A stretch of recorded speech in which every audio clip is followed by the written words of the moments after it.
Hello friends and a warm welcome to you in another new class of Prosper in English. আমি যেই English grammar নিয়ে সিরিজটা start করেছি সেইটার আজকে প্রথম ভিডিও। তোমরা যদি ইন্ট্রোডাক্টরি ভিডিওটা দেখে থাকো তাহলে তোমরা জানবে যে এই কোর্সটায় আমি কি কি শেখাবো আর কিভাবে শেখাবো স্টেপ বাই স্টেপ, সেইগুলো তোমরা ডিটেলসে আশা করি যদি ভিডিওটা দেখে থাকো তোমরা জেনে গেছো। আর যদি অনেকে এখানে নতুন থেকে থাকো তাহলে কোনো ব্যাপার না, আমি ভিডিওর লিঙ্কটা আগের ভিডিওর মানে যেটা ইন্ট্রোডাক্টরি ভিডিও আমরা ক্লাসগুলো কেমন ভাবে পরপর যাব এক একটা টপিক নিয়ে, সেই লিঙ্কটা আমি এখানে আই বাটনে দিয়ে দিচ্ছি। তোমরা এখানে ক্লিক করে আগের ভিডিওটা মানে ইন্ট্রোডাক্টরি ভিডিওটা গিয়ে চেক করতে পারো, আর নিচে ডেসক্রিপশন বক্সে আমি লিঙ্কটা দিয়ে দিচ্ছি, ওখান থেকে গিয়েও চেক করতে পারো।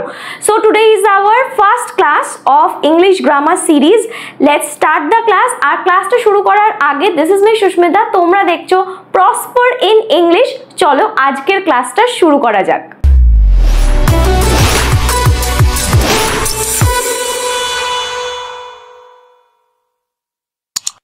তোমরা নামটা শুনেই হয়তো আমার মনে হয় বুঝতে পেরে গেছো যে অ্যাডভার্ব। অ্যাড মানেই আমরা কি জানি, যেটা which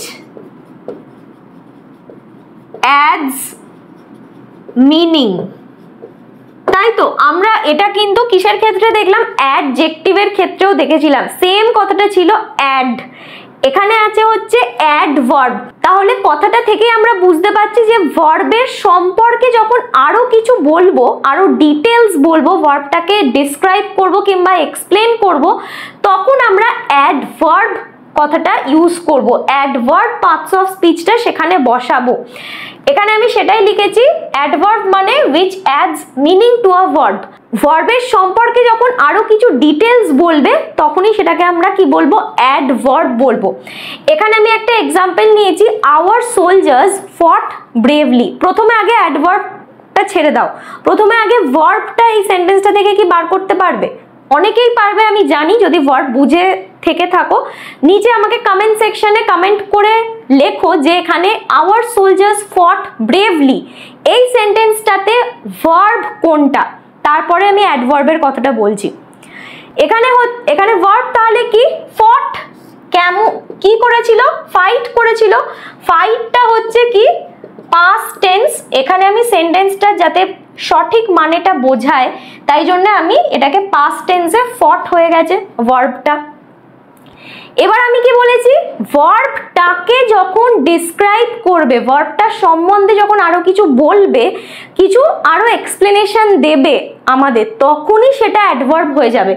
আমি যদি কোয়েশ্চেন করি ফট হাউ, কেমন ভাবে ফাইট করেছিল, ব্রেভলি খুব সাহসের সাথে। ব্রেভলি কথাটা তাহলে কি হয়ে যাবে, ব্রেভলি কথাটা হয়ে যাবে হচ্ছে অ্যাডভার্ব। ভার্বটাকেই যখন ডিসক্রাইব করছে সেটাই হয়ে যাবে হচ্ছে অ্যাডভার্ব। আমি যদি নিই হচ্ছে অনেস্ট, অনেস্ট থেকে যদি আমাকে বলে যে অনেস্ট কথাটা অ্যাডভার্ব করো, কি হবে, অনেস্টলি। তাই তো অনেস্ট কথাটা অনেস্টলি হয়ে গেল। আমি যদি লিখি কারেজ, কারেজ কথাটার অ্যাডভার্ব কি হবে, কারেজিয়াসলি। পোলাইট,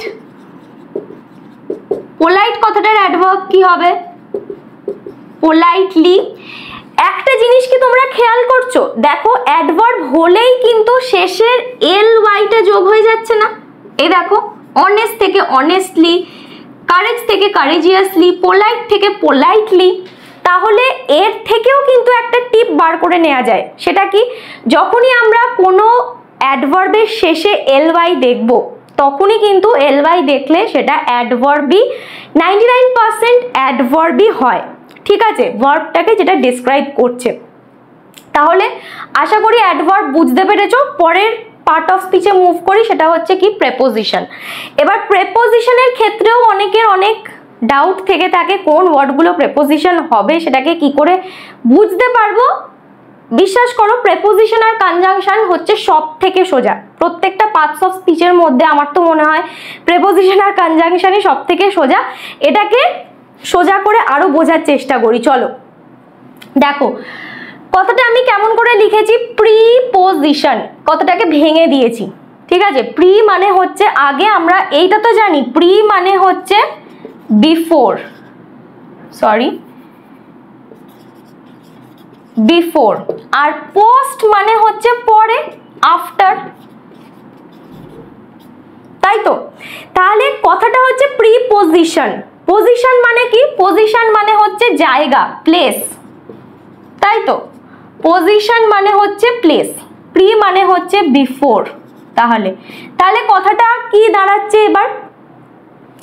যে কোনো জায়গার আগে যেটা বসবে সেটাকেই আমরা কি বলবো? প্রেপোজিশন বলবো। প্রি মানে হচ্ছে এখানে আবার আমি লিখেছি বিফোর, পজিশন মানে কার প্লেসে, কোন জায়গার আগে বসবে, placed before a noun or pronoun. যেই কথাটা, যেই ওয়ার্ডটা, প্রেপোজিশনটা নাউন কিংবা প্রোনাউনের আগে বসবে সেই ওয়ার্ডটাকেই আমরা বলবো হচ্ছে প্রেপোজিশন। আমি প্রেপোজিশনের কতগুলো এক্সাম্পল লিখে নিই, তারপরে আমি তোমাদের এক্সাম্পল, আর এখানে আর একটা জিনিসও লেখা আছে, এটা আমি তোমাদের বোঝাচ্ছি। প্রেপোজিশনের এক্সাম্পল কি হবে? In, on, onto, into, before, after, with, within, beside, up, down, for, from, আরো প্রচুর আছে, ঠিক আছে? আরো প্রচুর প্রেপোজিশন আছে, আমি এখানে জাস্ট এই কটাই লিখলাম তোমাদের জাস্ট এক্সাম্পল দেওয়ার জন্য। আর এখানে আমি যেটা লিখেছি হচ্ছে it shows the relation between a noun or a pronoun and some other words in a sentence। প্রেপোজিশনটা এক্স্যাক্টলি কি বোঝায়? এটা তো বললাম যে নাউন আর প্রোনাউনের রিলেশন বোঝায়, যেটা কি বসে হচ্ছে placed before a noun or pronoun, noun কিংবা প্রোনাউনের আগে বসে। আর কোনো কোনো সেন্টেন্সে দেখবে যেখানে নাউন কিংবা প্রোনাউন এক এক সময় থাকে না, কোনো থিং এর কথা থাকে, মানে anything, book, pen, pencil, table, the book is kept on the table আমি যদি বলি, ঠিক আছে? আমি কি এখানে সেটাই লিখেছি? না, এখানে এক্সাম্পলটা আলাদা আছে। যাই হোক, আমি যদি এই এক্সাম্পলটা লিখি, the book is kept on the table, ঠিক আছে? বইটা কোথায় রাখা আছে? On the table. এটা যদি টেবিল হয়, টেবিলের ওপরের বইটা রাখা আছে, তাহলে এখানে কিন্তু দেখো কোনো নাউন কিংবা প্রোনাউনের কথা কিন্তু বলছে না। The book is kept on the table, এখানে কিন্তু প্রোনাউন তো কিছু নেই। প্রোনাউন মানে আমরা কি জানি? He, she, it, they, themselves, herself, her, এইগুলো হচ্ছে প্রোনাউন। কিন্তু এখানে হচ্ছে দুটোই নাম, আর কোনো পার্সনের নাম কিন্তু নেই, জিনিসের নাম আছে, বুক আর টেবিল। এই যে the book are the table. এবার আমি যেটা বললাম যে it shows the relation between noun or pronoun and some other words in a sentence. এখানে কিন্তু এই সাম আদার ওয়ার্ডস ইন আ সেন্টেন্সের কথাই বলেছে। ইজ কেপ্টটা কি হবে তোমরা নিচে কমেন্ট সেকশনে লেখো আমাকে। ইজ কেপ্টটা হচ্ছে এখানে ভার্ব। তাহলে এবার দেখার বিষয় হচ্ছে প্রেপোজিশন কোনটা। তাহলে যেখানে লেখা আছে পজিশন বোঝাচ্ছে, বইটার পজিশন কোথায়? বইটার পজিশন হচ্ছে অন দ্য টেবিল। তাহলে কোন কথাটা প্রেপোজিশন হবে? এখানে আমি প্রেপোজিশন লিখেওছি অন, যেটা পজিশনটা বোঝাচ্ছে বইয়ের। তাহলে এখানে অনটা হয়ে গেল হচ্ছে প্রেপোজিশন। আশা করি তোমরা এই এক্সাম্পলটা বুঝতে পেরেছো। এবার আমি যে এক্সাম্পলটা লিখেছি এটাতে আসি। Sara put her bag on the table, একই জিনিস, এখানে আমি একটা নাম লিখে এক্সাম্পলটা লিখেছি। Sara put her bag on the table. Sara হচ্ছে এখানে একটা পার্সনের নাম, মানে এটা হয়ে গেল noun. Put her bag on the table, তাহলে এখানে সে তার ব্যাগটা কোথায় রেখেছে?